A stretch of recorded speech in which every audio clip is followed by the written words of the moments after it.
up, dude? Welcome to the Boss Up Ball Out Podcast, your home for organic debate about Detroit Lions news and rumors. It's your man, Kurt Steele. Today, we give our final game predictions for Jaguars Lions this Sunday at Ford Field. But please do us a quick favor. Like the video and share with other Lions fans like yourself. If you enjoy the content, please subscribe to the channel if you haven't done so already. We're on our way to 2,500 subscribers, and we are currently at 2488. Now it's time to bring in my partner in crime for today's show. It's the ladies' pet, the men's regret. You ain't seen nothing yet. The highest player from the Himalayas. It's my man, LL Cool Jones. What's going on, my guy? What's up, everybody? Happy game day eve. Yeah, game day eve, man. Hey, you know what we do here, man. If you're new to the channel, you know how this show works, man. We look at Detroit Lions news, headlines, or takes. If we agree, we say they are bossed up. If we disagree, we say they are balled on. And we give our take on why we agree or disagree. No hot takes here, just natural debate and our true thoughts and opinions about what's going on with our favorite team, the Detroit Lions. But we really don't do that for these shows on Saturday mornings. Our game prediction shows, we give information for the game and tell you who will win and why. So let's take a look at what we're going to talk about on today's show, and we look at the topics for today. All right, so we give our game designations. We look at the betting information. And then we look at keys to victory, and I give our score predictions. All right, first up, we got to look at injury reports and the game designations for the Detroit Lions. First up, definitely we got to look at our team first. The Detroit Lions, man. It is what it is. Sam Laporta, we already knew this was coming, man. Out for the Jags with a shoulder injury, suffered against the Texans. Broderick Martin, Ifeatu Melifonwu, and Emmanuel Mosley have been ruled out again. Dan Campbell said it on Friday at his presser. They're still in their 21-day activation window and remain on injured reserve. Reserve linebacker Ben Neiman is questionable with an ankle injury. Malcolm Rodriguez and Taylor Decker are back. Carlton Davis was limited one day. He actually broke his thumb or fractured it with doing one-on-ones the other day. With who? Amon-Ra St. Brown. That's not really a surprise, man. Probably the strongest receiver we got on the roster. But he said he'll play.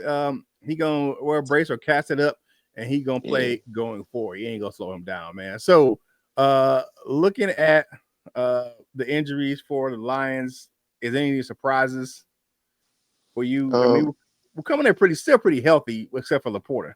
Right.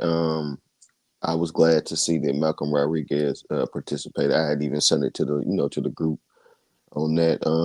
No, I mean outside of Carlton Davis, of course, because that was a shocker. I heard that on Woodward Sports yesterday, and I was like, man, what the F word? But Amon-Ra St. Brown, man, chill, you know.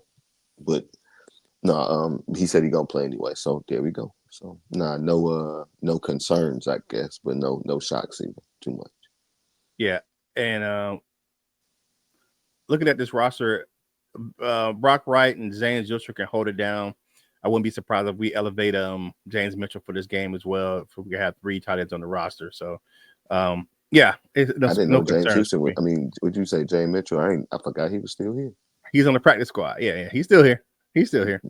All right, let's take a look at what's going on with the Jaguars. This is right off their website. That's why it looks a little different. The Jaguars will be out there starting quarterback Trevor Lawrence. He was listed as out on Wednesday. Running back Tank Bigsby. That's kind of a big one. He's a big 1-2 punch with Travis Etienne. He was ruled out as well. Offensive lineman Ezra Cleveland, defensive tackle Mason Smith, and running back Keelan Robinson are all questionable for the game. I don't think there's any surprises for me on this front. You look at these guys, man. Lawrence wasn't going to – I didn't think he was going to be playing going forward. I don't know if he's going to be playing the rest of the season. You look at it, they lose a couple games. He signed that big contract. Why put him out there and risk him getting hurt any further? They about to tank to build right, hopefully. I never understood the Jags anyway. Like, they did some real stupid stuff over there, and they trusted Cam Robinson as a left tackle, so they kind of getting what they're getting. But no, that Tank Bigsby, I did not know that was coming. All I heard this whole week was about how Tank Bigsby is a concern. Tank Bigsby might get you, all this and that. So yeah, well, I guess we ain't gotta worry about him. He's concerned for them because he ain't playing. Right, right, Hey, right. like the video, share the video, comment on the video. All these things help us get this content to more Detroit Lions fans, just like yourself, man. And we just enjoy bringing you this content right here on the Bus Up Ball Out podcast, your home for organic debate about Detroit Lions news and rumors, man. Now let's take a look at the betting information for Sunday. It's crazy. The Lions are 14-point home favorites. That is ridiculous. 2 touchdowns, 2 whole touchdowns, and 2 extra points. Um, the money line is 550 plus 550 for the Jaguars and minus 900 for the Lions.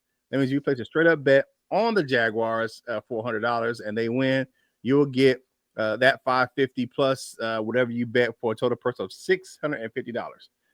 I don't know who would take this bet. If you favor the Lions to win, you have to bet $900 just to win 100 to get a total purse of $100,000. Excuse me. So it really doesn't make. They're such big favorites that it doesn't make sense to really bet on the Lions this week. It does not. The over under is 46.5. Minus 115 for the over, minus 105 for the under. I think the score will be over this week. I think the Lions can get the over by themselves again, like they did versus the Tennessee Titans. What's a little nugget? This is the largest margin of victory the Lions have been favored by in 30 years. But guess who it was against, LL, that they were favored by more than 13 points 30 years ago? The Jags again? The Jaguars again. In 1995 is the last time the Lions were favored by more than 13 points or more. And that game, week 16 in 1995, the Lions beat the Jags 44-0. Here's some prop bets for the game. David Montgomery over under of 58.5 rushing yards. I take the over. Jared Goff over under 28.5 passing attempts. Take the under on that one. I don't think we had to throw the ball that much. And then Jahmyr Gibbs over under 16.5 receiving yards. I'll take the over on that one. So looking at the betting information, I know you don't do a lot of sports betting, but let's take in the over or the under 46.5 points. What you got? I don't know, man. I don't know. I'm kind of with you, but then it might be like it could be like it could be 44-0, and that's under. Yeah. So I'm gonna say under.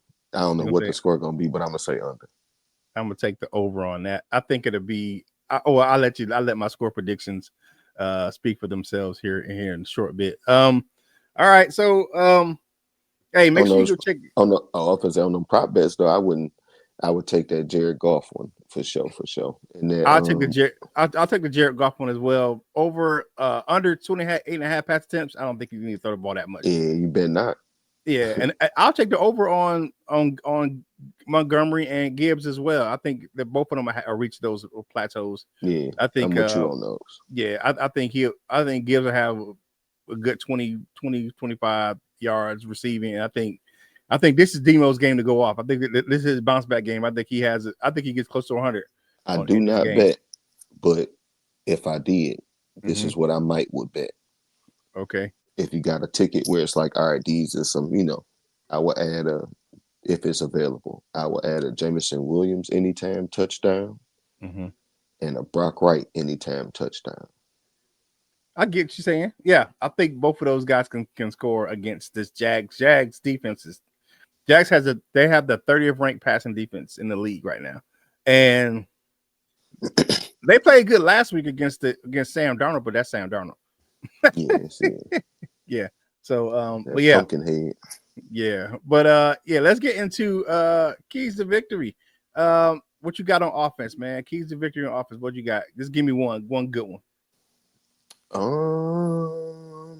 Exploit their weakness. Even though I know we can run it, we will run it, but exploit their weakness. I was watching. Who was I watching last night? And they were talking about how Ben Johnson, he has I forget the word they were using about his play calling, like a stick. He sticks. He's good with the sticks. So I think this might be. I think this might be one of those kind of games. You might see a trick or two, and it might be, who knows? Maybe David Montgomery throwing a long pass to Jameson Williams or something, or maybe Jared Goff catching another touchdown or something. Who knows? But I don't, maybe not a trickety trick, but just a couple of, we ain't seen that one in a while type of deals. Maybe we might even get to see Panay Sue catch a screen or whatever they was trying to set up for him that time, but exploit the weakness. You know what I'm saying? Through the air, they obviously cannot cover. I don't know where they rank against the run. Probably not that good anyway. Don't really care about that. But their linebackers and defensive line is probably the better part of their defense. But so yeah, exploit that back in, man. Yeah, they're not that great. Their run defense is 20th in the league.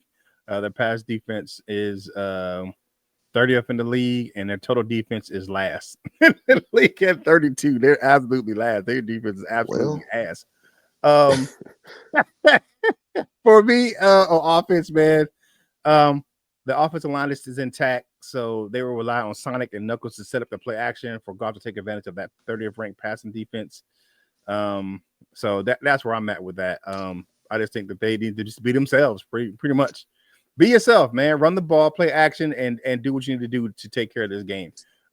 It's a trap game. You just got to go out there and play your hardest, man. Go play your game. Don't worry about what they're doing. Just go and do what you know how to do and do it well. All right. So on get up defense, big early and run that thing. yeah. So what you think on defense? What you got? Don't let Mac Jones do nothing. That's as simple as it is, man. Don't let none of that, because obviously Tank Bigsby is out. Etienne is hurt or has been hurt lately. I don't know if he's maybe healthy now. I don't know. But whoever they got back there, they're not gonna be effective, of course, because we know how to handle the run. But don't let Mac Jones do nothing. They do have a couple of guys that's capable of making some plays, but just don't let them do that either. We got good matchups for those. They got Evan Ingram, we got that main B2 bomber, and we got Kirby Joseph. So I don't think they want to see either one of those on that guy. They got Brian Thomas Jr. We got CD3 and I like Sub-Zero. We got Rook on that one. So I like our matchups against their I like the matchups that we have against their good players. So don't let Mac Jones do nothing.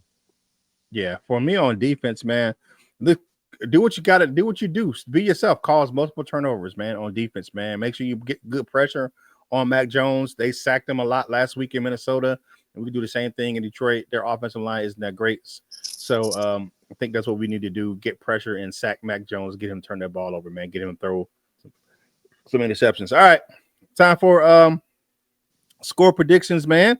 All right, what you got? What's your score prediction for the game? I want to say 44-0, but I don't know, man. Like 33-9. 33-9. All right, I got for me, I got the Lions winning 40-10. Not 44-0, but 40-10. That still covers. It's the over, and the Lions definitely cover on this game. Hey, do us a quick favor, man. Like the video, share the video, comment on the video. All the things help us get this content to more Detroit Lions fans like yourself, man. And if you haven't done so already, please follow us on your favorite social media platforms. My man Coach Jones does a great job over there on Wolverine Sports Talk. I post content from this show on all of my social media platforms. At LL, he does what he does on his social media platforms. So if you know, you know. All right, my man. Time for party shots for today's show, man. What you got for the people on this Saturday morning?